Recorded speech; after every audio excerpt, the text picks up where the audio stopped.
হায়াত বড় অল্প। আমার আল্লাহ আপনারে আমার হায়াত দিয়েছেন বুরুকো, কিন্তু হায়াত কম দেওয়ার পরেও আমার মায়া নবীর কারণে আমার আল্লাহ তাআলা আপনার আমার মূল্য বাড়ায় দিছে। কেমন মূল্য জানেননি? আল্লাহর নবী বিশ্ব নবী জানায় দেয়, আমি নবীর আগে আল্লাহ অন্য কোনো নবীকে জান্নাতে ঢুকাইবেন না।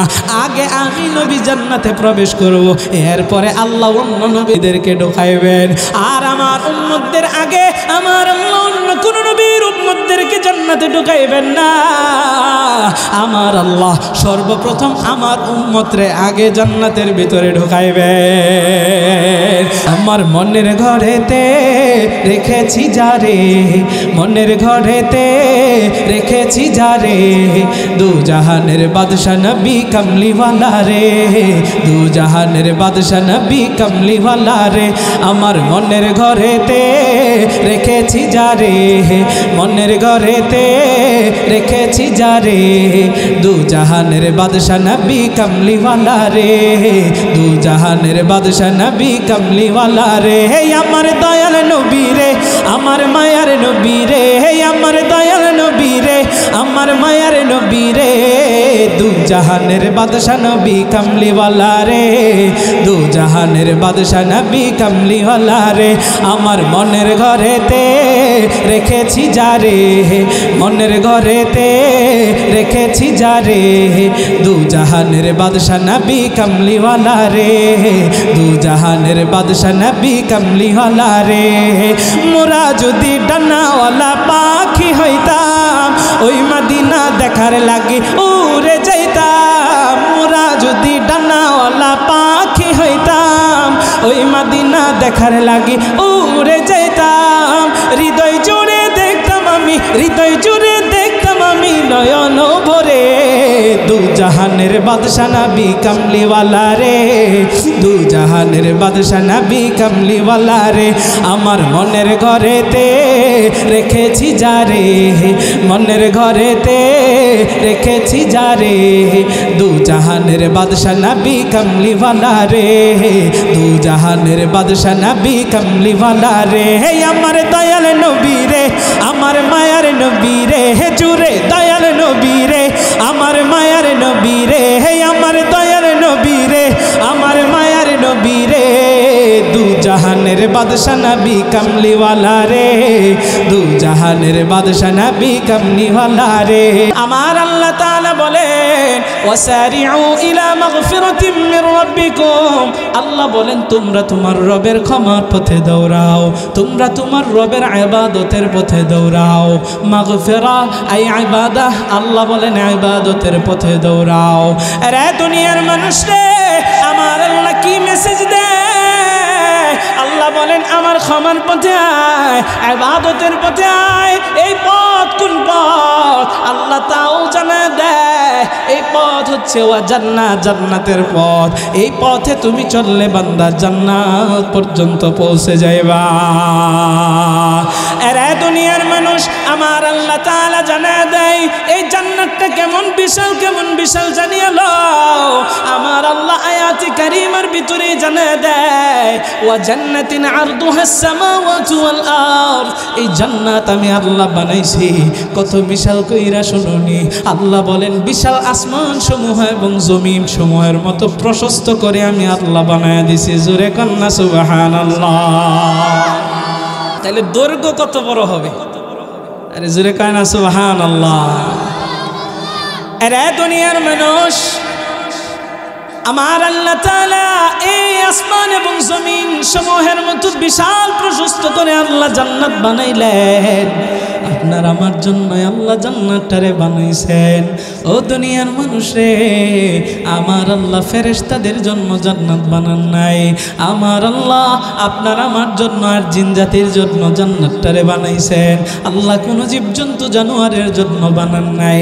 আল্লাহ বলতেছেন, রে বান্দা, আমার এই জান্নাতের পথে আয়, আমার মাগফিরাতের পথে আয়। আল্লাহ বলেন তোমরা আমার ক্ষমার পথে দৌড়াও, ইবাদতের পথে দৌড়াও। আমরা আল্লাহর পথে দৌড়াই না, আমরা আজকে দুনিয়ার পথে দৌড়াই। ক্ষমতার পিছনে দৌড়াই, টাকার পিছনে দৌড়াই, নারীর পিছনে দৌড়াই, গাড়ির পিছনে দৌড়াই, সম্পদের পিছনে দৌড়ায়, দৌড়াইয়া দৌড়াইয়া আমার আপনার দামি সময়টারে শেষ কইরা দিতেছি। ও দুনিয়ার মানুষ রে, আপনার আমার সময়ের মূল্য কত বেশি জানেননি। একটু প্রশ্ন করতে চাই, আর আপনার আমার অন্তরটারে একটু ঝালাই করতে চাই, মনের ভিতরে কিছু প্রশ্ন একটু ঢুকাইতে চাই। আল্লাহ বলেন তার পথে দৌড়ানোর জন্যে আমি আপনি দুনিয়ার পিছনে দৌড়াইতেছি। ও দুনিয়ার মানুষ রে, কিন্তু আল্লাহ আপনার আমার সময়ের মূল্য এমন ভাবে বাড়াইছে, আগে আপনাদেরকে বুঝাইতে হবে আল্লাহ তো এমনিতেই আপনাকে আমাকে হায়াত দিয়েছেন কম। ও দুনিয়ার মানুষ রে, আল্লাহ কেমন হায়াত আমাকে আপনাকে দিয়েছেন। আল্লাহ এই পৃথিবীর জমিনে বাবা আদমকে আল্লাহ এই দুনিয়ার জমিনে পাঠাইলেন। আল্লাহ তাআলা কত নবী রাসূল পাঠাইলেন, আমার আল্লাহ তাআলা আমাকে আপনাকে হায়াত দিয়েছেন সবচেয়ে কম। আল্লাহ এই পৃথিবীর জমিনে কাউকে 1200 বছর, কাউকে 1000 বছর, আল্লাহ কাউকে 800 বছর, এমনকি হযরতে ঈসা আলাইহিস সালাতু ওয়াস সালামের একজন উম্মতকে সর্বনিম্ন হায়াত দিয়েছিলেন 600 বছর। জোরে কন্না সুবহানাল্লাহ। আল্লাহ তাআলা সর্বনিম্ন হায়াত দিয়েছেন হযরতে ঈসা নবীর একজন উম্মতের কত বছর? 600 বছর। আর আমার আপনার নবীর আল্লাহ হায়াত দিয়েছেন কত বছর? মজার একটা ঘটনা মনে পড়ে গেছে, ছোট্ট বুঝানোর লক্ষ্যে, এই কথাগুলো বুঝানোর লক্ষ্যে বলতে চাই।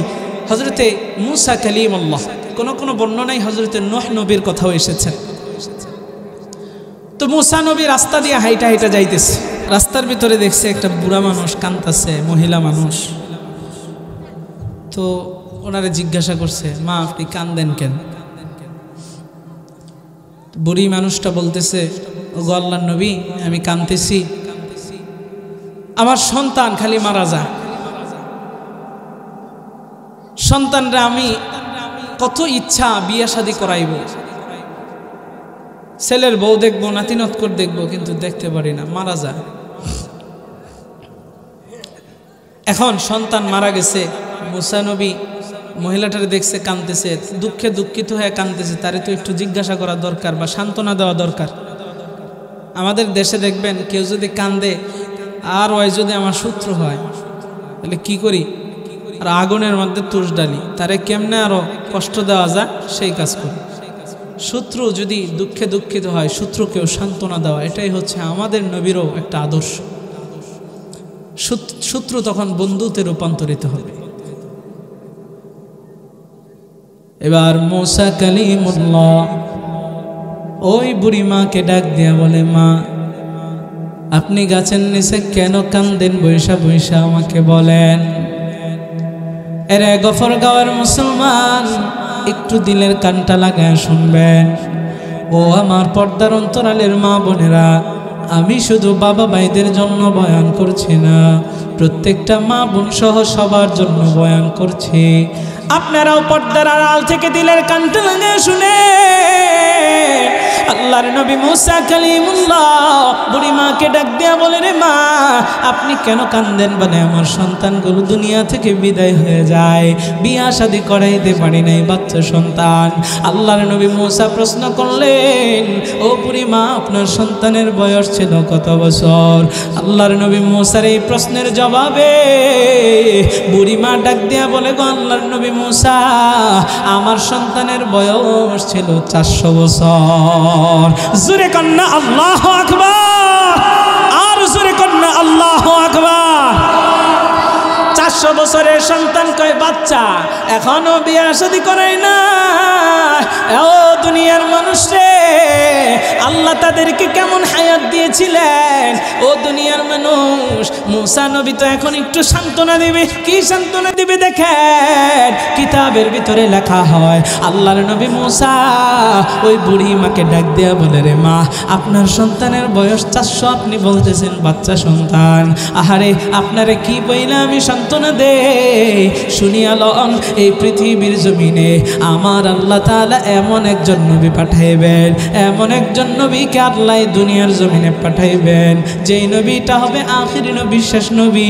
আমার আল্লাহ তাআলা এই নবীর উম্মতদেরকে গড়াইও দিবেন 50 থেকে 60। জোরে কন্না আল্লাহু আকবার।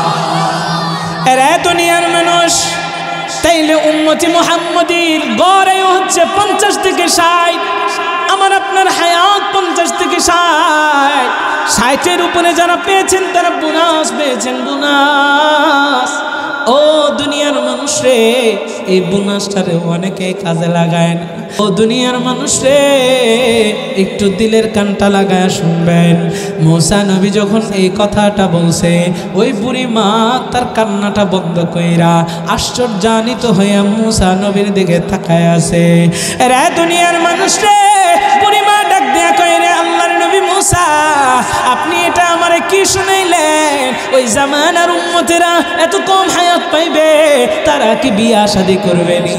তারা কি বাড়ি ঘর বানাইবে নি? তাদের কি সংসার হবে নি?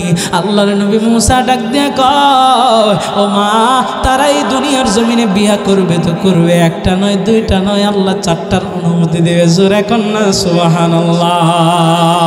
আরে দুনিয়ার মানুষ শুধু তাই নয়, মুসা কালিমুল্লাহ বুড়ি মারে ডাক দিয়া কই, রে মা, তারা দুনিয়ার জমিনে বাড়ি ঘর বানাইবে তো বানাইবে, এমন বাড়ি বানাইবে, এমন বিশাল বিশাল উঁচু উঁচু দালান তারা বানাইবে, তাদের মতো এত বিশাল উঁচু উঁচু দালান এই পৃথিবীর জমিনে আর কোন নবীর উম্মতেরা বানাইতে পারবে না। ও দুনিয়ার মানুষে, মুসা নবীর এই কথাটা ঠিক আছে না? না, এই অল্প হায়াত পাইয়া আমি আপনি সংসার করবনি। আল্লাহর নবী মুসা জানায়া দেয়, রে মা, তাদের বাচ্চা কাচ্চা হবে, বাচ্চা কাচ্চা মানুষও করবে, তাদের সন্তানদেরকেও বিয়া করাইবে, নাতিনাত করেও দেখবে। ও দুনিয়ার মানুষ রে, এখান থেকে একটা জবাব শুনিয়ালন। আল্লাহর নবী মুসা কালিমুল্লাহ এই কথাটা শুই না বুড়ি মা মুসা নবীর ডাক দিয়ে আফসোস কইরা কইরা বলে, আহারে, আমি যদি ওই জামানার উম্মত হইতাম আর আবার যদি হায়াত 50 থেকে 60 হইতো, এটা আমি জানতাম, তাইলে আমি এই বুড়ি মানুষটা দুনিয়ার জমিনে বিয়া শাদী করতাম না, আমি ঘরবাড়ি বানাইতাম না, আমি বুড়ি মানুষটা গাছের নিচে বইসা আল্লাহর কুদরতি পায়ে সেজদা দিয়ে আমার জীবনটারে কাটায়া দিতাম। জোরে কন্যা সুবহানাল্লাহ। এ দুনিয়ার মানুষ রে, আমারও আপনারও তো এমন হওয়ার দরকার ছিল। এই যে অল্প হায়াত পাইছি, অল্প হায়াত পাইয়া দুনিয়ার প্রতি কত খাবলা খাবলি, কে কারে খাবো, কে কারে ধরবো। আহারে, বাথরুমের একটু জায়গা নিয়ে মারামারি কইরা একজন আরেকজন রে মাইরা ফালায়া দেয়, ক্ষেতের ভিতরে সীমানা নিয়ে লাগিয়া যায় মারামারি, আরেকজন দেখা যায় ক্ষেতের আইল কাটতে কাটতে আরেকজনের জমি জমা নিয়ে যায়। এরকম লোক সমাজের ভিতরে আছে না? না, আরে দুনিয়ার মানুষ রে, আমাদের ভিতরে কত অহংকার, ক্ষমতার কত বাহাদুরি। ক্ষমতা আজকে আছে তো কালকে নাই, আজকে আপনার ক্ষমতা আছে কালকে নাই। আমার আল্লাহ যখন যারে চায় ক্ষমতা দেয়, আমার আল্লাহ তাআলা যখন যারে চায় আবার জিল্লতি কপালের ভিতরে লাগাইয়া জুতার বাড়ি খাওয়াইতে খাওয়াইতে ক্ষমতার মসনদ থেকে তারে নামায়, ঠিক কেনা কর। 16টি বছর আপনি আমি উচ্চ সুরে কথা বলতে পারি নাই, কথা বলতে গেলেই আপনাকে আমাকে জেলের হুমকি দেওয়া হয়েছে, থানার হুমকি দেওয়া হয়েছে, ফাঁসির কাস্টে ঝুলিয়ে দেওয়ার জন্য হুমকি দেওয়া হয়েছে।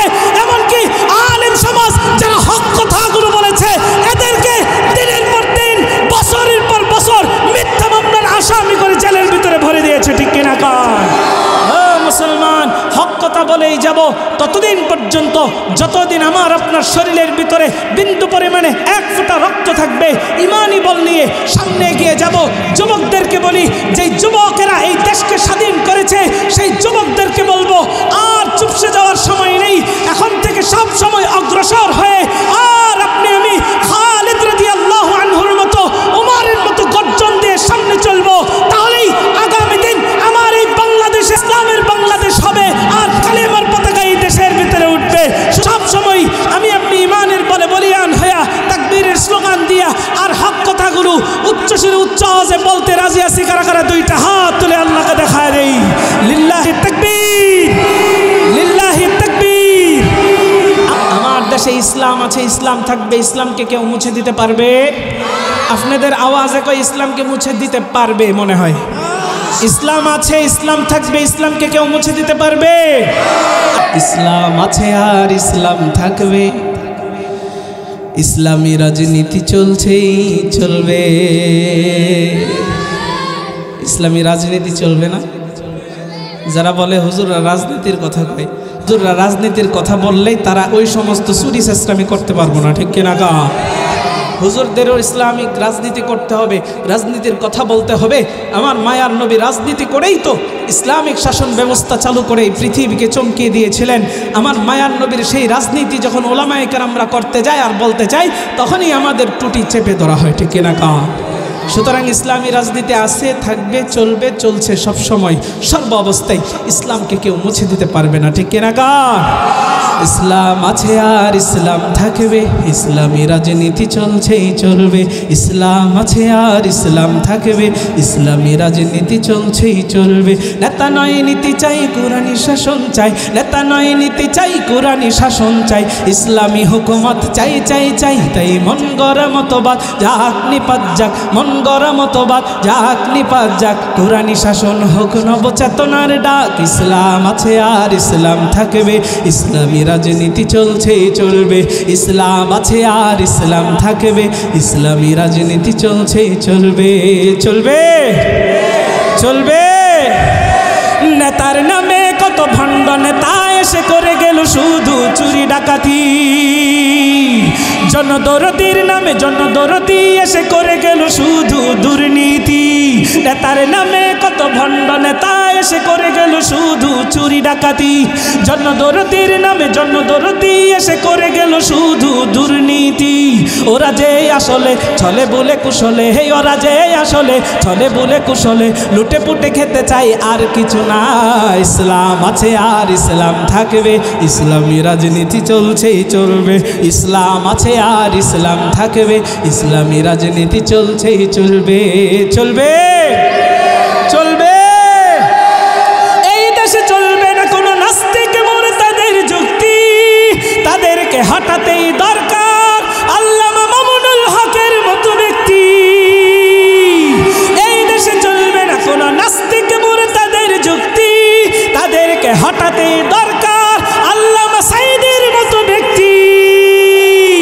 যেখানেই প্রতিরোধ সেখানেই প্রতিশোধ, যেখানেই প্রতিরোধ সেখানেই প্রতিশোধ, তৈরি আমাদের থাকতে হবে ইনশাআল্লাহ। ইসলাম আছে আর ইসলাম থাকবে, ইসলামী রাজনীতি চলছেই চলবে। ইসলাম আছে আর ইসলাম থাকবে, ইসলামী রাজনীতি চলছেই চলবে। নেতা নয় নীতি চাই, কোরআনী শাসন চাই, ইসলামী হুকুমত চাই চাই চাই। নেতা নয় নীতি চাই, কোরআনী শাসন চাই, ইসলামী হুকুমত চাই চাই চাই। তাই মন গড়া মতবাদ যাক নিপাত যাক, মন গড়া মতবাদ যাক নিপাত যাক। কোরআনী শাসন হোক নবচেতনার ডাক। ইসলাম আছে আর ইসলাম থাকবে, ইসলামী রাজনীতি চলছেই চলবে। ইসলাম আছে আর ইসলাম থাকবে, ইসলামী রাজনীতি চলছেই চলবে। চলবে লিল্লাহি তাকবীর। তাইলে এই দুনিয়ার তো এক পয়সার মূল্য নাই। ও দুনিয়ার মানুষ রে, অল্প হায়াত পাইছি, আল্লাহ সব চাইতে হায়াত দিয়েছেন কম, কিন্তু আমার আল্লাহ আপনার আমার সময়ের মূল্য বাড়াইছেন। নবী আমার যখন সাহাবীদেরকে এই বয়ানগুলো করতেছেন, সাহাবীদের মনটা খারাপ হয়ে গেছে। হাদিসের ভিতরে আসছে আল্লাহর নবী বিশ্ব নবী রাহমাতুল লিল আলামিন জানায়, বনি ইসরাইলের একজন ব্যক্তি ছিল, যে ব্যক্তিটা 1000 বছর জিহাদের ময়দানে কাটাইছে। এই কথা শুই না সাহাবীদের চেহারাটা মলিন হয়ে গেছে। কেন জানেন নে? সাহাবীরা তো ইবাদত খুঁজতো, আমল খুঁজতো। তাদের ইবাদতের প্রতি ছিল আগ্রহ, তাদের আমলের প্রতি ছিল আগ্রহ। সাহাবায়ে কেরাম চিন্তা করলেন, জিহাদের যে ফজিলত, জিহাদের ময়দানে আল্লাহর জন্য কেউ যদি নিজের জীবনটারে বিলাইয়ে দেয়, আর যদি সে শাহাদত বরণ কইরা নেয়, আমার আল্লাহ তাআলা ওই শহীদকে বিনা হিসাবে জান্নাত দিয়া দেয়। শহীদের মর্যাদা, জিহাদের মর্যাদা আছে না নেই? আর দেখেন এই জিহাদের কথা যখন উলামায়ে কেরাম বয়ান করে, তখন এক ধরনের অসুস্থ মানসিকতার লোক, এক ধরনের নাস্তিক মুরতাদ বেঈমানেরা বলে যে হুজুররা এই যে জিহাদের কথা বলে, এরা তো আসলে জিহাদের কথাকে তারা জঙ্গিবাদের কথা বলে, জিহাদের কথাকে উগ্রবাদী কথা বলে, ওই হুজুরটাকেই উগ্রবাদী আর জঙ্গিবাদী বলে তাদেরকে তুকমা দেওয়া হয়, ঠিক কিনা? কারণ আসলে জিহাদ একটা ফরজ বিধান। কি বিধান? নামাজ যেমন ফরজ, সময়ে সময়ে জিহাদও ফরজ। সম্মানিত হাজিরিন, জিহাদের কথা যখন শুনছে যে হাই হাই বনি ইসরায়েলের একজন ব্যক্তি 1000 বছর জিহাদের ময়দানে কাটাইছে, আল্লাহু আকবার, সাহাবীদের মুখটা মলিন হয়েছে। কেন মলিন হয়েছে দেখেন, সাহাবীরা চিন্তা করতেছে হাই হাই 1000 বছর জিহাদের ময়দানে পাইছে, এই জন্য তো সে তো জিহাদের ময়দানে কাটাই আমলটা অনেক লম্বা সময় করছে, আল্লাহর সবচাইতে পছন্দের বান্দা হয়ে গেছে। আমরা হায়াত পাইছি কম, সুতরাং আল্লাহর তো এত কাছাকাছি আমরা যাইতে পারলাম না। একটু জোরে কন্যা আল্লাহু আকবার। এই বুঝি ইমানের পাওয়ার। আরো জোরে কন্যা আল্লাহু আকবার। দেখছেন কত চিন্তা তাদের। গফরগাঁওয়ের মুসলমান গভীর মনোযোগ। এতক্ষণ আমি আপনাদেরকে আমার আলোচনার মাধ্যমে বুঝাইলাম আপনার আমার হায়াত বড় অল্প। এখন বুঝাইব হায়াত যে অল্প পাইছি এই হায়াতের মূল্য আল্লাহর কাছে কেমন। এরপরে বুঝাইব যেহেতু মূল্য আল্লাহ বাড়াইছেন, তখন আপনাদেরকে আমল দিব, মেডিসিন দিব। আমার মায়ার নবী, দয়ার নবী, রহমতের নবী সাহাবীদেরকে যখন জানাইলেন, সাহাবীদের মুখটা মলিন হয়ে গেছে, মনটা খারাপ হয়ে গেছে। আমার মায়ার নবী সাহাবীদের চেহারার দিকে তাকাইয়ায় বুঝে ফেলেছে। এরপরে সাহাবীদেরকে প্রশ্ন করলো, সাহাবীরা রে তোমাদের মুখটা কেন মলিন হয়ে গেল, মনটা কেন খারাপ হয়ে গেল? সাহাবীরা ডাক দিয়া জানা দেয়, ইয়া রাসূলুল্লাহ, ইয়া হাবিবাল্লাহ, ওই যে মুসা নবীর উম্মত এত লম্বা হায়াত পাইছে, সে তো বেশি ইবাদত করতে পারছে, আমরা তো হায়াত পাইব কম, সুতরাং ইবাদত তো তাদের মতো আমরা সময় পাই নাই, তাদের কাছাকাছিও যাইতে পারবো না। আরে দুনিয়ার মানুষ রে, আমার মায়ার নবী, দয়ার নবী, রহমতের নবী সাহাবীদেরকে জানায় দেয়, না না না ওরে সাহাবীরা রে শোন, আমার আল্লাহ তাআলা আমার উম্মতদেরকে বানানোর কারণে, আমার উম্মতরা হওয়ার কারণে, আমি নবীর উম্মত হওয়ার কারণে আমার আল্লাহ তাআলা তোদের সময়ের মূল্য বাড়াইছেন। বলে কেমন করে? ও উম্মতে মুহাম্মদী শুনিয়া লও, আমার মায়ার নবী জানায় দেয়, আমার উম্মত যদি একটা নেক আমল করে, আমার আল্লাহ তাআলা একের বিনিময়ে তারে 10টা নেক দান কইরা দেয়। আর জোরে কন্না সুবহানাল্লাহ। আমার আল্লাহ তাআলা পবিত্র কোরআনে হাকিমের ভিতরে জানায় দেয়, মান জাআ বিল হাসানাতি ফালাহু আশরু আমসালিহা। আল্লাহ বলেন, কেউ যদি আমি আল্লাহর রাজি খুশির উদ্দেশ্যে একটা ইবাদত করে, একটা নেক আমল করে, আমি আল্লাহ একের বিনিময়ে তারে 10 গুণ দান করে দে। আল্লাহ আল্লাহ কে মুবারক নাম হ্যায়, अल्लाह अल्लाह मुमिनों का काम है, या इलाही तू मेरा माबूद है, या इलाही तू मेरा मक़सूद है। एक तो ईमानेर पावर दिया बोलें ना अल्लाहु अकबर।